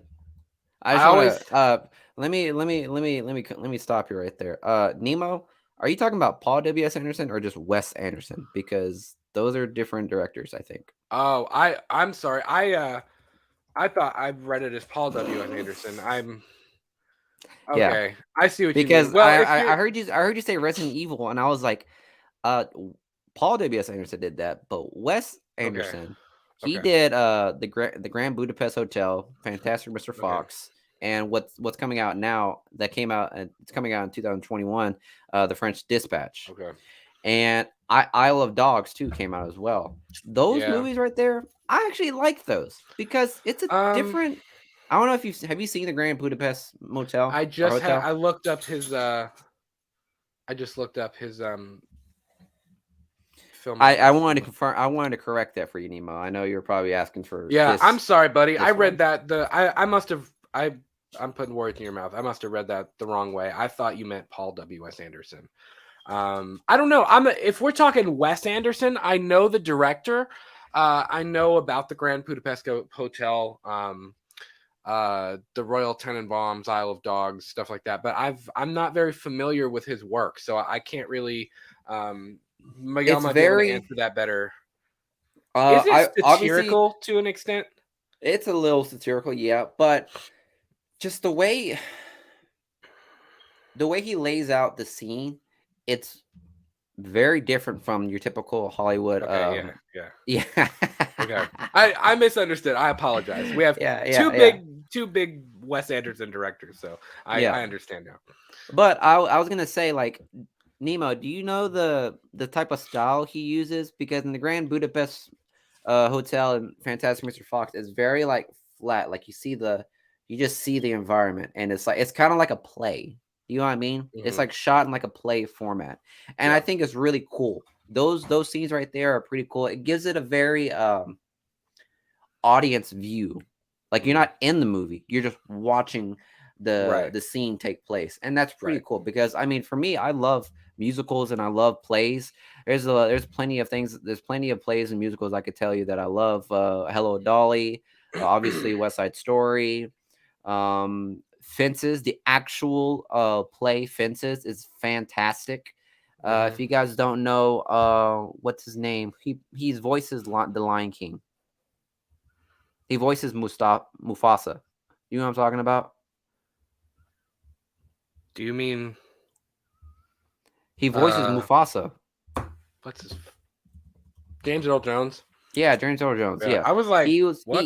he played he played the father in Fences, and he did a fantastic job. But like just that, like if you know what that style is, where it's like the view is like you're watching a play.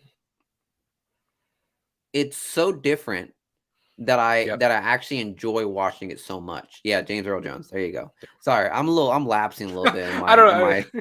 in my movie You're knowledge right lapsing. now. Yeah.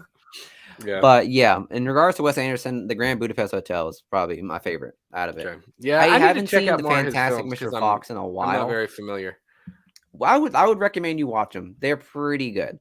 And I would say we probably need more of that, like just little oddball movies, because those are the ones that really stick with you.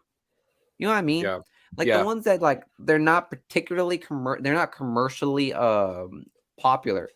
Right. But if you're a movie lover and you actually take part in watching every aspect of of just Mhm. movies in general, Right. Wes Anderson is definitely one of those directors where it's like, wow, he's a different director. He has a different Yeah, style, for sure. and I vibe with it a lot. Yeah, that's pretty cool, man. So thanks for clearing that up with us, guys. Let me go back. Please, guys, if you're watching right now, please leave us a like. I love seeing when I can't keep up with the chat, I love that. Like that makes me really happy. Bear Knight, your thoughts on Zack Snyder's Justice League? We have a Check whole out our episode last about it. podcast. We really I don't liked it. mean to plug all of our episodes, but hey, we No, talked but I about mean, it. Yeah. we've said that a lot. I liked it. I mean, there were a lot of things. It's not even, dude. It's not even in the same court as what's his name's. What's it? I don't remember what his name is. Joss Whedon. Yeah. It's not even in the same court as that. I mean, it is by far the best DCEU film. Yeah. I mean, I liked it. I wasn't a big Batman v Superman fan. Wonder Woman was good. I previously, before Zack Snyder's Justice League, I would have said Wonder Woman was my favorite, but I liked how dark they went. I liked The ending apocalypse scene. There were a lot of things about that movie that I thought they did really well. I think it could have been less than 4 hours long, though. I feel like there are still things I think that was a tough sell right there. There are still things that we could have cut, I think, from it. You know what I mean? It's not perfect, but I mean, it's hands down, letter sealed, the best DCEU film we've ever gotten. So, Nemo just says in the comment, he confirmed. Yeah, it is called symmetrical framing, possibly. I think is that the way it's done? I could probably. That's interesting. In regards to Wes Anderson, pastel colors. I would say Nemo. Have you seen The Secret Life of Walter Mitty? Would you say that that has the same type of style as a Wes Anderson film? I love that because movie. it has that symmetrical framing. Like there's plenty of scenes where it's just Walter Mitty and just the background, almost like you're watching a play. And soundtrack's dope too. So yeah, that's an incredible film. I would agree so much. Yeah. Jade, I love you guys. J Dead says, "Boy, I smacked that like button like Picard smacking Kirk." That's awesome, dude. Thank you, man. Bear Knight says, "Future movies will just be CGI, no human beings." That is a topic, because I wanted to talk about that with Buzz Lightyear's movie that came out. Buzz Lightyear. Goofy. With that movie, moving forward, that movie right there, if you see like how the CGI is made, the animation of that movie, you could tell like how far we've came in regards to just animation. Well, it was 1996 compared to 2021. Yeah. You know? So, and also with the whole point of all these people getting de-aged in these movies, like Alfred Molina and splicing recently deceased actors like Carrie Fisher and Paul Walker. Like, I mean, it's going to be used a lot. It's not going to replace actors, obviously. No, but I don't think it'll ever completely replace actors. But that new tool that we have may come into consideration in every single movie that's being thought of. Oh yeah, there's definitely more and more of it in every film. Halloween Gruesome Kills. I can't even watch Scream alone. Ghostface scares me. Ghostface never scared me. Ghostface is actually, I find him. Michael, you're scared of Ghostface? I almost find. Come on, man. You're the more annoying man. I know, right? I don't know. Ghostface never really scared me. None of the main icons really scare me. I mean, there was a moment there. I gotta say, there was a moment in Halloween Kills where I was kind of like Cameron's death scene. I was kind of like, okay, this is prime Michael, man. Like this is prime. Like Michael Myers is scary again. Like, congratulations. Yeah. Freddy used to scare me when I was a kid. Obviously he still scares me. I mean, obviously Freddy can be scary. Yeah, the premise of the movie is more scary than actual that's not true. I don't even know if it's scare. Rob Zombie's Michael Myers, the Tyler Mane playing Michael Myers, he gives me anxiety. I feel like I'm gonna like have a panic attack when I watch him. Like in H2, the hospital scene, like when he comes around the corner with the knife and he just kind of looks over at poor what's her name, the nurse. What's her name, Miguel? I don't know. She's that when I watched Halloween, Rob Zombie's Halloween and Rob Zombie's Halloween 2, it was like a fever dream for me. Yeah, man. I don't know. It just his Michael Myers freaks me out. But I mean, Tyler Mane is like 7'2" or something. I mean, just like stupid. I mean, he's huge. What was that? Was that Milo? That was Milo. What did he do? I think he stepped on something over here. What did you do, buddy? Oh, he's got a question. He's trying to throw it in the chat. I know, right? What do you got? Let me see. Art said, I watched the Witches remake last night, and it was actually pretty good and scary at times. Glad you enjoyed it. MZ says, your thoughts on Once Upon a Time in Hollywood. I've only seen it once, and I'm not going to lie, that was a late night watch. I would have to give it another round to really, I think, absorb it. But I liked it on first Um, watch. let me think. It's a lot to take It's in. You know what I mean? Would you agree with that? Yeah, well, I've seen it a couple of times, so I can pretty much give a good idea. So what I think of the movie. Uh, is that Quentin Tarantino's second to last movie? Like this next one Yes, is obviously his I last. believe so. So this is probably like his love letter to Hollywood, I would say, because Quentin Tarantino, big, big movie fan, like huge movie. He He's a literally big owns Halloween he. fan, by the way. Yeah, he is, isn't he? He He almost he directed Halloween 6. did he really? That would have been That fun. man almost wrote Halloween 6. I know. And I like his story is actually really stupid. Like I'm glad it didn't go in this direction, but it would have been fun. Like he would have Hmm. just to say that Quentin Tarantino directed a Halloween movie and Halloween 6 at that. You know what I mean? That just would have Yeah. been like crazy. So I'm I don't glad he know. didn't though, because I mean the movies he's been making, the movies he makes I are know. pretty nice. Yeah. But moving on to Once Upon a Time in Hollywood. Yeah, this was pretty much a love letter from Quentin Tarantino to just Hollywood in general. And obviously it was great to see Leonardo DiCaprio and Brad Pitt work together. I know that's something that we all wanted to see pretty soon, and their chemistry is dope. Um, having Robbie play as who is the woman that was killed by the Manson family? I don't know Sharon their I'm Tate. gonna be straight up. I don't know their Sharon names.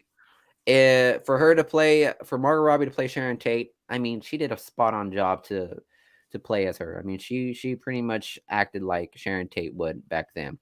And one thing I did love about Once Upon a Time in Hollywood was the ending. If you guys don't know, in the ending, um, um, instead of the Manson family attacking Sharon Tate, they attack Leonardo DiCaprio and Brad Pitt, and obviously things take a turn for the worst. Obviously, doesn't go in favor of the Manson family, Mhm. and that's like a thing I love of Quentin Tarantino. He creates a story of something that sound preposterous, something that we wanted to happen. Yeah. I just love him, Mike. Not like that. We Not didn't like want that that. to happen. No. Not like that. But moving on, um, he really did a great job. Sorry, I just got let me just do that there. Okay, we're good. We're good. Anyways, Quentin Tarantino does a great job of telling the stories that he wants to tell. As you can see in Inglourious Bastards, how Adolf Hitler was assassinated. That wasn't how it happened, Yeah. but it was something that we all would have Right. liked to see. We would like that to happen. Making a And story out of a true story, you know. yeah, it's like he made a great historical fiction, so to speak. And obviously, what made I would say Once Upon a Time in Hollywood is probably one of the most heartbreaking movies I have seen Quentin Tarantino make, Right. because it changed the history of what actually happened. So at the end of the movie, when you see Leonardo DiCaprio's character go up to Sharon Tate's house for the party that they were going to, it's a beautiful scene, but it's also really heartbreaking to know that that never happened. It's like that never happened, because we all know what happened. We all Right. know the treacherous thing the Manson family did to Sharon Tate and her friends. But for him to do that, it was like, what's the word I'm looking for? It wasn't horrendous. It was just like, it was very surreal to see, like, if the situation had played out differently, they could have survived, so to speak. Yeah. And Quentin Tarantino did a really big took a really big risk on that, because he like that could have blown out of proportions fast, and he could have Yeah. got hated for trying to, like, tell a different story of what really happened. But For sure. he did it in a way that made it very very digestible, so to speak.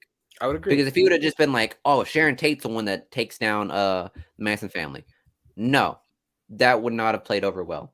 Right. Instead, you have the Manson family take on an entirely different house.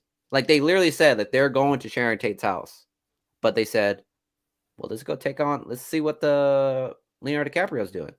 Yeah. That's literally how the story goes. If that decision Right. was made, the situation, the course of history would have changed dramatically.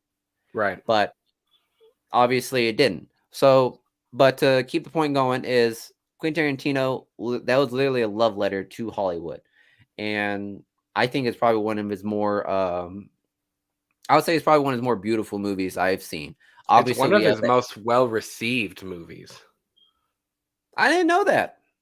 I mean, I'm kind of going off of what I remember, but I mean, I feel like a lot of people really, really enjoyed Once Upon a Time in Hollywood. Yeah, I enjoyed it. I enjoyed it a lot because it was pretty much depicting the change, the shift, and the way Hollywood was going. Yeah, it added the chemistry. Like also, you had the chemistry of Brad Pitt and Leonardo DiCaprio and their character, Cliff Booth, literally my favorite character in the whole Hollywood. The one thing I will say that what was this? Dude, listening to Quentin talk about directing Halloween 6, you can tell he loved the franchise and would have made a great film. It would have been something. Would have been something, man. Yeah. One thing I would say about Quentin Tarantino is he did a pretty spotty job with depicting Bruce Lee in the movie. It made him seem a little bit more showboaty, which I mean, yeah, he kind of was, but he wasn't like that. He wasn't just an asshole. Yeah. You know what I mean? I'm sure he was at some degree, but he was a little bit more respectful of certain things in his life. But hey, that's just Quentin Tarantino telling the story, and all I can do is respect for it. For sure, man. Absolutely. J-Dad, let's take this to about let's take it to 145. Andrew Garfield looks just like Anthony Perkins in Psycho. Dude, he does. He does. What? Andrew Garfield looks like Anthony Perkins in Psycho. He looks like Norman Bates. He does. Would you let us know, guys? Would you like to see Andrew Garfield play Norman Bates in a Psycho remake? We were just talking about how remakes are too much. That'd be dope. I know.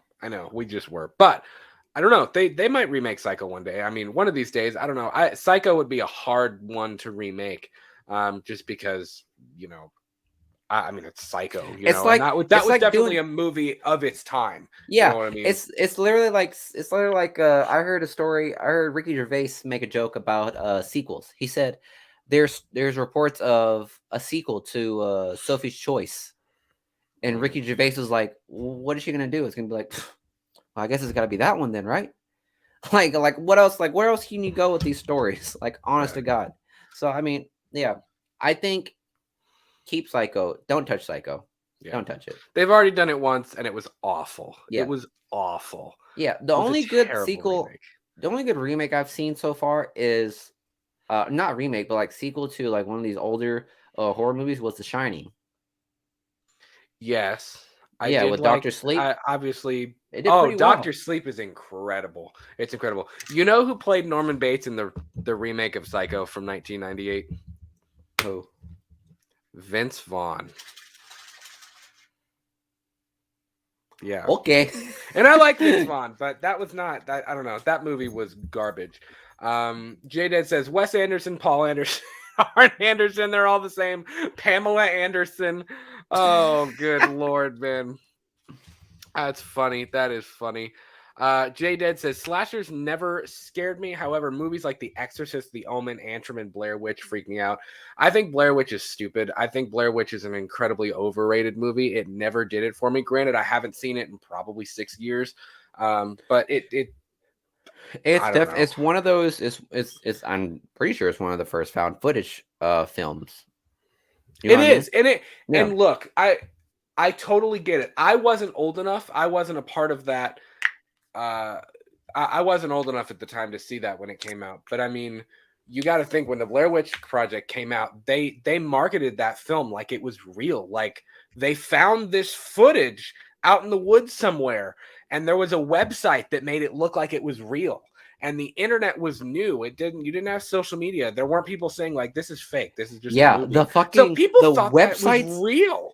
The websites were so creepy and eerie too. Like if you got yourself in the dark side of the web back in the 1990s, it was that like that's scary as early fuck. web, man. That dial-up internet. Ba-doom bum bum ba-doom ba. that, Mm-hmm. you know what I mean? That early crap from when we were kids. So, but I mean, and we weren't old enough to experience that. So I remember I actually What? wow, what a blast from the past. Do you know where the first time I saw Blair Witch Project was? Not where I saw it, but how I watched it. How? I rented the Blair Witch Project when I was a kid. I was in middle school. I rented it from Blockbuster. It was like right before the last Blockbuster in our town closed. You could have kept that movie and they would not have. Yeah, I could have kept it, but it's fine. Nobody knew that they were all going to die. We knew. I rented the Blair Witch Project from Blockbuster and watched it. That was the first. And I remember I was like telling my dad, I was like, why do people freak out about this movie? And he was like, stupid. Like, it's just, it didn't do it. I mean, literally, it didn't do it for me, man. I don't know. But yes, paranormal movies can be freaky. I mean, The Exorcist stands up today. Amityville stands up today. The Paranormal Activity movies, The Conjuring, they were good at first. The Conjuring is good. Although I will say, I think The Conjuring and the Paranormal Activity movies have both kind of like overstayed their welcome a little bit. At this point, I'm like, okay, like how many more times can we do the same thing? You know what I mean? Yeah. You know? So I don't know. Oh yes. Halloween Gruesome Kills. Thank you. Octavia Spencer. Duh. I don't know why I can't think of names tonight. The nurse in H2 that Michael kills. Oh, okay. When he stabs her like 8 trillion times in the hospital. Last couple here before we head out. J-Dad says, great idea for a film would be a thriller where Manson and his family was only one small part of a death cult during his trial, and other really famous actors, directors, and musicians start getting murdered. That's a little too dark, my friend. No, thanks. I mean, if somebody wants to do that, that'd be cool. But man, that's it's an interesting one. It'd be kind of Zodiac-ish. You know what I mean? Yeah, for sure. Yeah. Art says, except Halloween, they can remake that a few more times. They will remake it.